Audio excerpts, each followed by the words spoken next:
नमस्कार, इशारों इशारों में आपका स्वागत है। मैं हूं संकेत उपाध्याय। तो आज हमने जो झुंझलाहट, घबराहट और जिस तरीके की बयानबाजी देखी गृह राज्य मंत्री अजय मिश्र टेनी की, उससे क्या मायने निकाले जाएं। सबसे पहली बात तो ये बता दें कि क्योंकि उन्होंने ये सब पत्रकारों को बोला, तो कोई ऐसी चीज़ नहीं है कि जिसको लेकर के बड़ा हाय तौबा मच जाए कि पत्रकारों से कैसे बात कर ली। पत्रकार हैं, ठीक हैं, अच्छा ये कोई नई बात भी नहीं है, ठीक है। जब आप किसी से कुछ सवाल पूछेंगे जो कोई नहीं सुनना चाहता है वो सवाल और नहीं जवाब देना चाहता है, तो ये झुंझलाहट होगी ही। ये तो हमेशा से ही, मतलब इसमें कोई बहुत ज़्यादा पत्रकारों को ऐसे नहीं सोचना चाहिए कि हमारे साथ क्या सलूक कर दिया। ठीक है, ये जानते हुए ही इस प्रोफेशन में आए थे ना।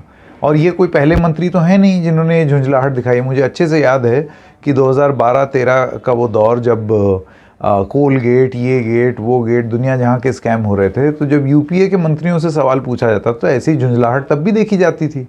अभी भी मुझे अच्छे से याद है, श्री प्रकाश जायसवाल से जब कोयला मंत्री थे, जब सवाल पूछा गया कोयला ब्लॉक आवंटन को लेकर के, तो 2-3 सवाल के जब जवाब दिए, लेकिन जब सवाल तीखे होने लगे तो उनकी प्रतिक्रिया ऐसी हो गई कि धक्का दे दिया उन्होंने और उनके गार्ड्स ने। मैं एक वर्ड नहीं बोलूँगा, और ये बोल के धक्का दे दिया, हम लोग गिर पड़े। तो खैर, आदत पड़ जानी चाहिए इन सब चीज़ों की पत्रकारों को। बहरहाल, इस झुंझलाहट के मायने वो बड़े अहम हैं। देखिए, अगर इस केस पर आएँ तो ये केस वो था जिसमें हर कदम पर एक गो स्लो, मतलब एक पूरी प्रक्रिया इस तरीके की कि प्रोसेस फॉलो हो रहा है, प्रोसेस फॉलो हो रहा है, हम प्रोसेस फॉलो कर रहे हैं। उस चक्कर में ये भी बयान आने लगे कि तो नेताओं की ही साजिश थी, नेताओं ने अटैक किया, तो वो मान लिया गया, फेस वैल्यू पे ले लिया गया। उसके बाद वो विजुअल आ गए जीप से रौंदते हुए। फिर ये हुआ कि भाई देखो, अटैक हुआ था पहले, इस वजह से वो बैलेंस बिगड़ गया और ये एक बड़ी साजिश का कारण है। और फिर एक ये आया कि आशीष मिश्र जो हैं वो तो वहाँ थे ही नहीं, वो तो कहीं और थे। उसके बाद इस बारे में जब बातचीत हुई और वो गायब हो गए, उसके बाद नोटिस चस्पा किया गया। एक नोटिस लगाया, वो नहीं आया, दूसरा नोटिस लगाया, उसके बाद भी कुछ ऐसी स्थिति हुई। धीरे धीरे करके फिर बड़ी लंबी चौड़ी बातचीत पुलिस से, कई घंटों का इन्वेस्टिगेशन, इंटेरोगेशन, और उसके बाद कहीं जा करके गिरफ्तारी हुई, वो भी दबाव में आके। अच्छा, इस सब के चलते अभी पीठ थपथपाई जा रही है कि देखो एसआईटी, हम लोग किसी को नहीं बचाते हैं, एसआईटी जांच में जो आया वो आया। ऐसा है, ये एसआईटी सुप्रीम कोर्ट ने गठित की है, ये सुप्रीम कोर्ट की द्वारा गठित की गई एसआईटी है, उनका इन्वेस्टिगेशन है। इसमें सुप्रीम कोर्ट ने तय किया है कि कौन कौन अफसर होंगे। तो अगर श्रेय किसी को जाना चाहिए निष्पक्ष जाँच का, तो सुप्रीम कोर्ट को जाना चाहिए, ना कि राजनीतिक लोग अपनी पीठ थपथपाएं। बहरहाल, अभी भी इन सब चीज़ों को लेकर के एक तर्क ये दिया जा रहा है कि वो तो आशीष मिश्र टेनी है ना, आशीष मिश्रा जो कि उनके बेटे हैं, वो उनके ऊपर मुख्य आरोपी का आरोप लगा है।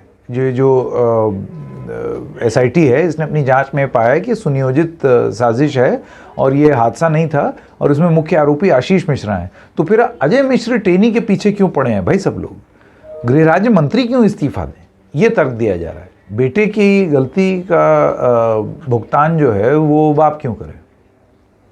तो अब इसमें 2-3 तथ्य, आइए उसके बारे में बात करें। तथ्य नंबर 1, अजय मिश्र टेनी जो कि गृह राज्य मंत्री हैं, उन्होंने लगातार बयान दिए जिसमें बयानों में उन्होंने ये कहा मेरा बेटा वहां था ही नहीं। अब एसआईटी की जांच कह रही है कि वो मुख्य आरोपी है। तो एक ही चीज हो सकती है, या तो एसआईटी झूठ बोल रही है या अजय मिश्र टेनी झूठ बोल रहे हैं। एसआईटी जो है उसने अपनी जांच अदालत को दे दी है, वो एक संवैधानिक एजेंसी है, वो जांच कर रही है। तो अगर हम ये मान लें कि अजय मिश्र टेनी गलत बयानी कर रहे हैं, तो भाई क्या उनको गलत बयान की सज़ा नहीं मिलनी चाहिए, या उनसे सवाल नहीं पूछे जाने चाहिए कि आपने, एक एसआईटी अपनी जांच में कह रही है कि वो मुख्य आरोपी हैं और आपका ये कहना था, आप हाइड कर रहे थे फैक्ट्स को, आप छुपा रहे थे तथ्यों को। ये हो गई एक बात। दूसरी बात ये है, किसानों का ये कहना है कि हर स्टेप पर अगर आप देखें इस पूरे मामले में, चाहे किसानों को दोष देना उसके बाद ये बोलना कि किसानों ने पत्थर मारा जिसकी वजह से ये हुआ, फिर ये कहना कि वो वहाँ थे ही नहीं, और भी तमाम किस्म की बातें की गई। वो सब एक एक करके परत दर परत एक्सपोज होती रहीं और जनता के सामने सच आता रहा।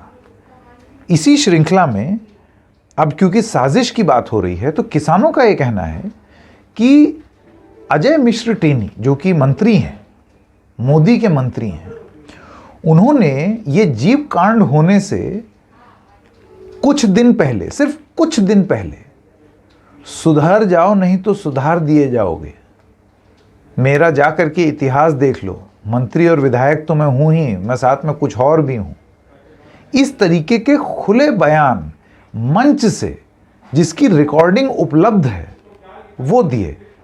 किसानों का अब ये कहना है कि अब क्योंकि साजिश की जांच हो रही है और एसआईटी ये कह रही है कि ये साजिश है, तो क्या इस बात की जांच नहीं होनी चाहिए कि साजिश किसने की? और क्या ये बात कि 6 दिन पहले ही उन्होंने एक कोई बयान दिया और उसके बाद ये हो गया, क्या ये भी एक साजिश का हिस्सा तो नहीं हो सकता? और अगर साजिश का हिस्सा हो सकता है तो ये जांच के दायरे में क्यों ना आए? जांच में अगर वो दोषी नहीं पाए जाते हैं तब आप उनको बरी कर दीजिए, लेकिन अभी अगर साजिश का इन्वेस्टिगेशन हो रहा है तो उसमें ही साजिश का एंगल ये भी आना चाहिए। अब अगर ये चीज हो रही है तो ऐसे में अजय मिश्र टेनी का गृह राज्य मंत्री बने रहना क्या ये सही होगा? जब आप पर खुद साजिश करने का आरोप है, कॉन्स्पिरेसी का आरोप है जो किसान लगा रहे हैं, तो आप बने रहेंगे अपने पद पर?